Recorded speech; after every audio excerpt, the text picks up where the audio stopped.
Hello' friends, মোৰ নতুন mini vlog এটালৈ আপোনালোকক স্বাগতম জনাইছোঁ। আৰু আজি আহিছোঁ হাজবেণ্ডৰ সৰুকালৰ বন্ধুৰ বিয়া, তো ভাবিলোঁ সৰুকৈ এটা মিনি ভ্লগ বনাই দিওঁ। চাই থাকক শেষলৈ।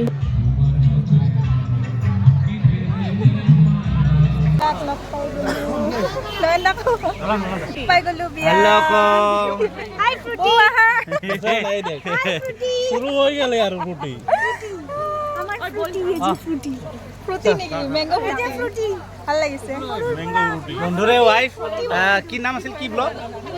পূজাছ ব্লগ ছাপোৰ্ট কৰিব আপোনালোকে, যিমান পাৰে ছাবস্ক্ৰাইব কৰি দিব, শ্বেয়াৰ কৰিব।